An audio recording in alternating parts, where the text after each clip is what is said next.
Hi guys, Big Scribe here, wanting to do another book review. This time on G.S. Denning's Warlock Holmes: A Study in Brimstone. First, let me apologize for the lighting. I know it's bad in here. Gonna be working on that hopefully next month or the month after. So you guys will have to bear with me on the lighting issue for now. But anyway, this book is amazing. I'm not just going to be doing a review of this book. I also have an exclusive interview with the author, and I'm going to be going over it. That's all on a PDF file on my phone.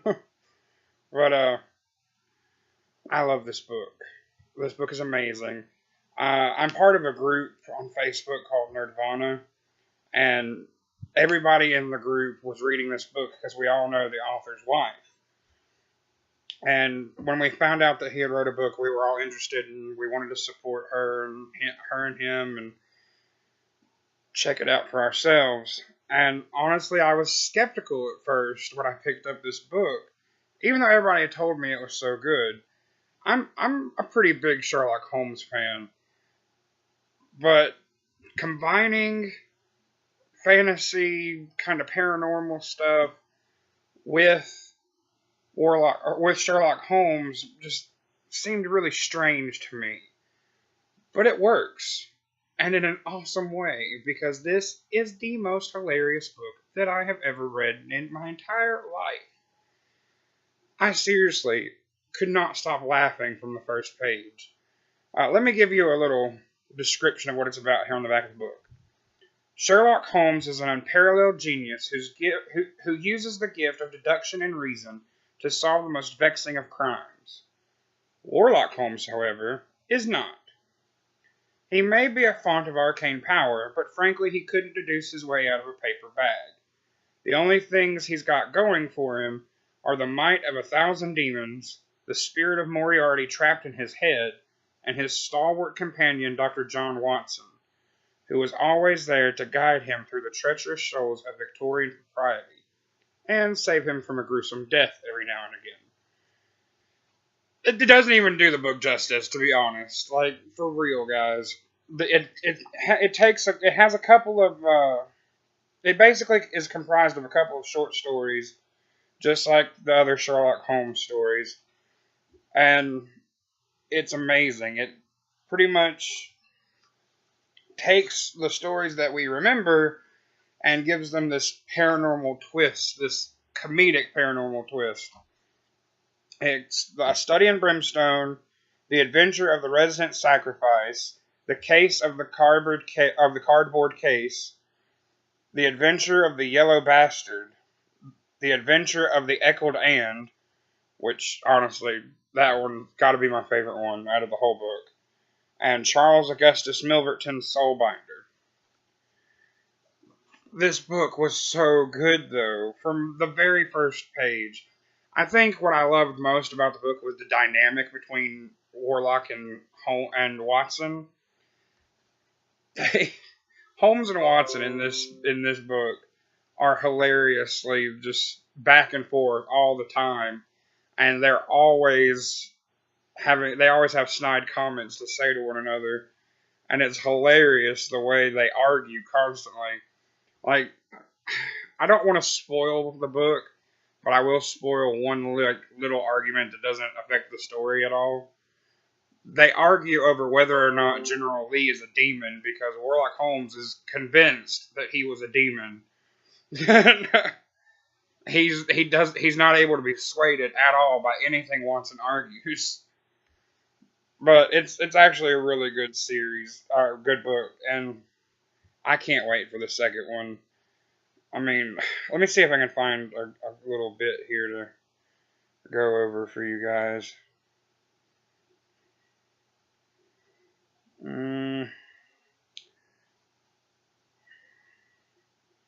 I want to find something that would be funny. I can't really find something that wouldn't ruin. Oh, okay. Here's another one of my favorite moments. There you go.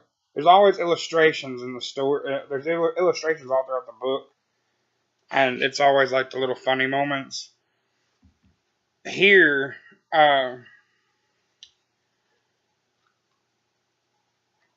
here, Watson walks in and Holmes is walking about with a magnifying glass. And he says, Watson walks in and he says, "What is that device for?" I asked. "Ah," he said, as if divulging a great secret. "Only look at my face and you shall know. It makes one of my eyes look large and disconcerting." That it did, though nobody asked me. I endeavored to help. And you can see here, that's the picture. And it has the little thing down there at the bottom. That's Sherlock on this side, and this is Watson. It's such a good book. I love this book. This book is so funny. If you guys want a book that honestly will just lighten your mood and make you laugh, but at the same time be filled with awesome adventure, this is the book to check out. And honestly, I hope they make it into a movie or a TV show one day because I'd watch the crap out of this.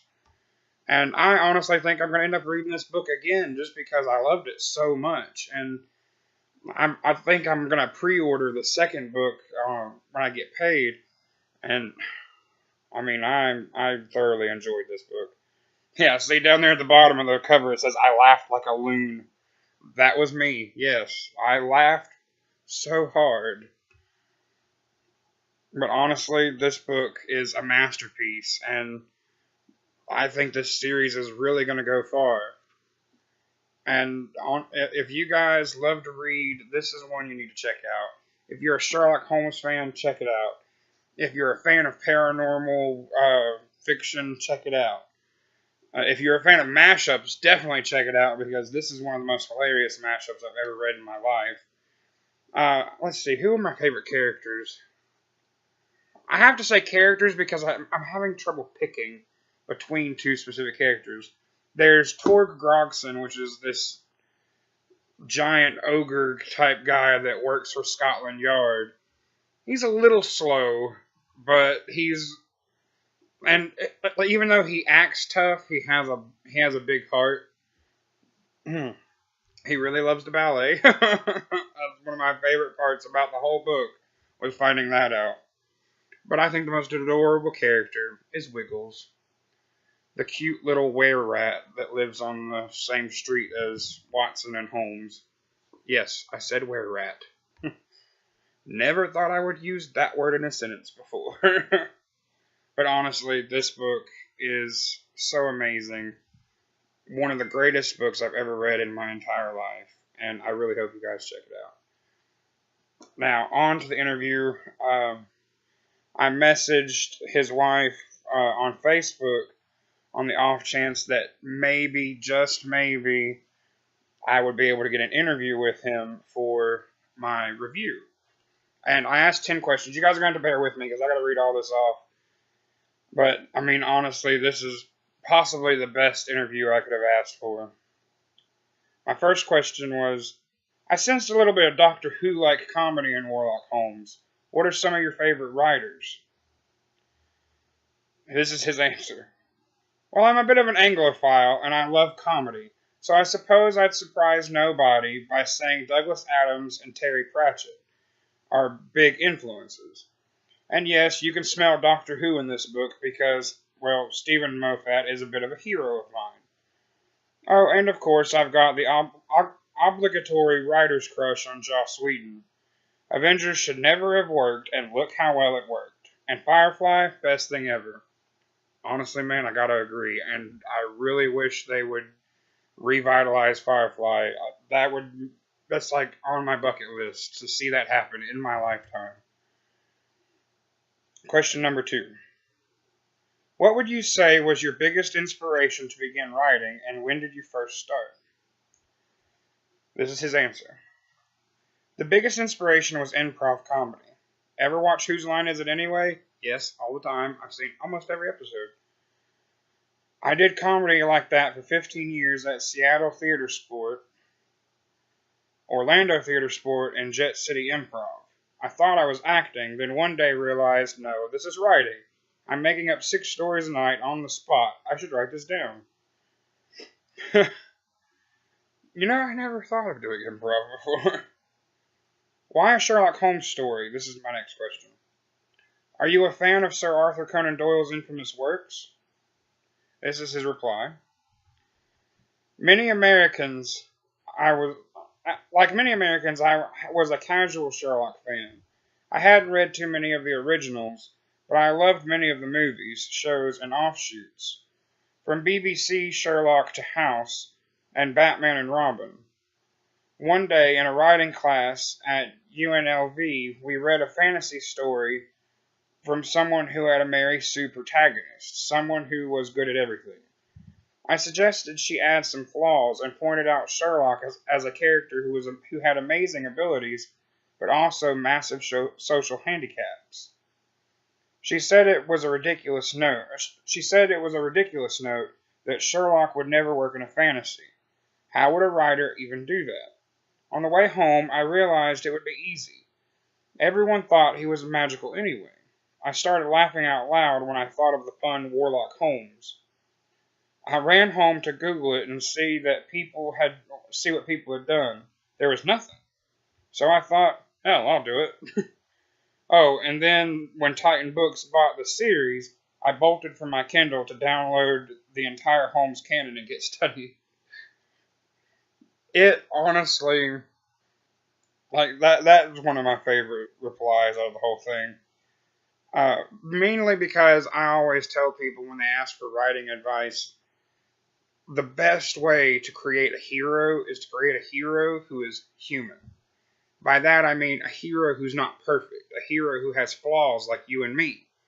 Because those are the characters that people relate to the most. People don't relate to someone who's perfect and never gets hurt or never messes up. We relate to characters who honestly screw up like the rest of us.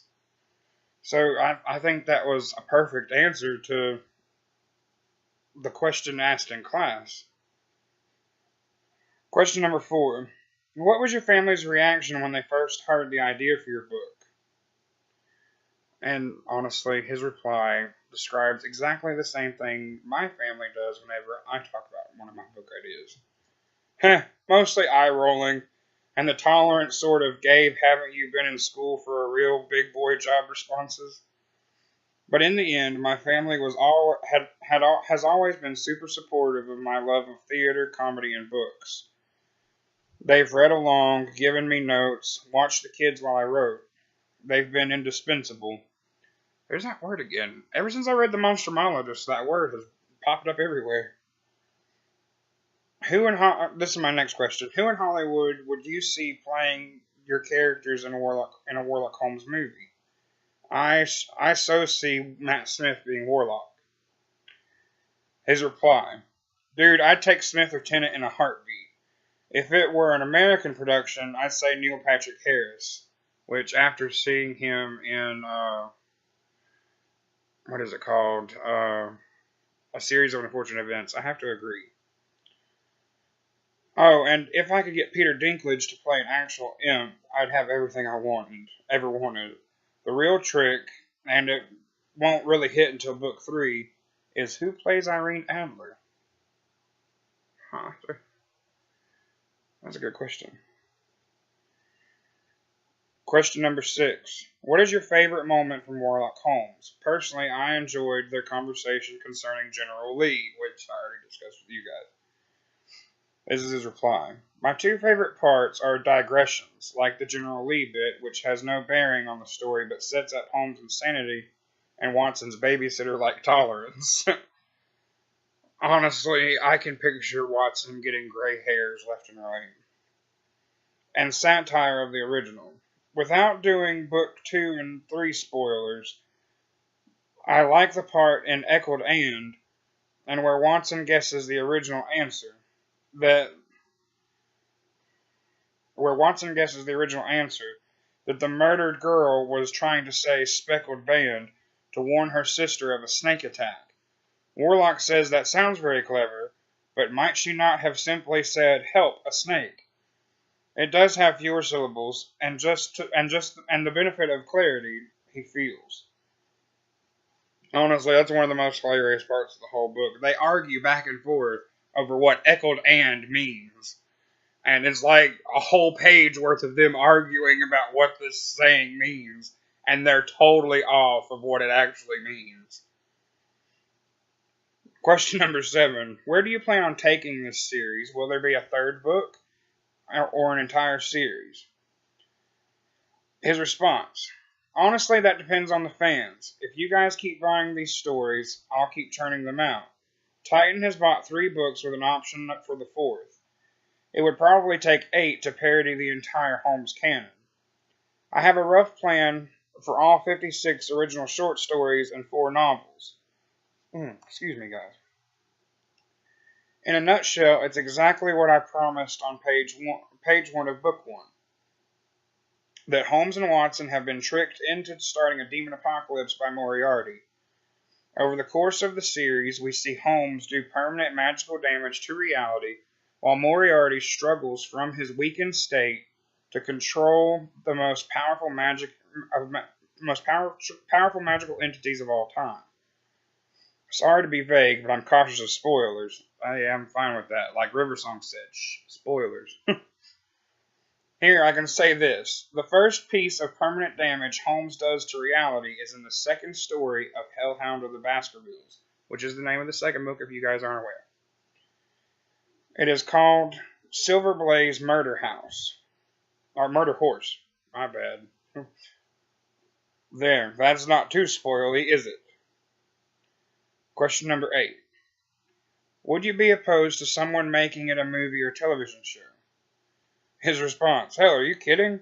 If I was able to watch this on the screen sometime before I die, well, that would be a happy day. All you writers out there, let me tell you, getting that agent to say yes feels real good. Getting a deal from a publisher feels good. The first check feels good. Holding the first advance copy in your hand feels stupid good. I gave it to my parents for Christmas 2015. Seeing your book on shelves feels good. Talking with fans feels good. Interviews feel good. It's a hell of a struggle and a preposterous amount of unpaid work. But if you can make it come together, it's wonderful. Good luck and go right. Question number 9. What is the message that you want people to get from your work? This is his response. And honestly, when I was reading this last night, this is the part that made me cry. I try not to be too preachy. These books are designed primarily to be fun. If there's a message, it is with the theme. Watson, who should be of high social rank in Victorian England, steps away from mainstream society and sides with monsters and outcasts. In a society that will forever remember if you wear the wrong hat to an opera, his friends are ogres, sorcerers, and girls who wear trousers. Geek is becoming mainstream. When was the last time you saw a sports movie out-earn Iron Man? But I think there's still a feeling of social inferiority and unattractive stigma attached to us. The theme of this book is that outcasts are wonderful. They're the real heroes, and they're worthy of respect and love. And honestly, I relate to that completely because I'm the biggest nerd in my family and in my group of friends, and sometimes it's a little much for them to handle, so they have to just like, okay, whatever, Craig, and just, roll their eyes and walk away. But I've never been ashamed of it because it's me, it's who I am. I'm the nerd of the group, and I'm perfectly okay with that because it's what makes me happy. And he's right. It's becoming to be the norm, and we got to break out of that mindset that we're not as good as everybody else. Because hey, guess what? Right now, the nerds are making millions in the box offices. Question number 10. Do you have any advice for young writers or reading adventurers out there? Hold on a second. I got to reply to this.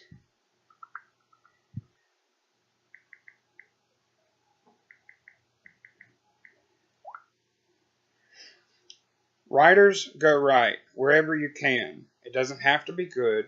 It doesn't have to be the book that's going to make or break you. Be willing to throw away thousands of words. The first draft of Hellhound of the Baskervilles, the individual story, not the book, was 110,000 words. That's a lot. Now it's down into the 50Ks. I don't regret writing the extra 60K. I was studying. I was making Holmes, Watson, and my world into what it needed to be. I was growing into the writer I needed to be.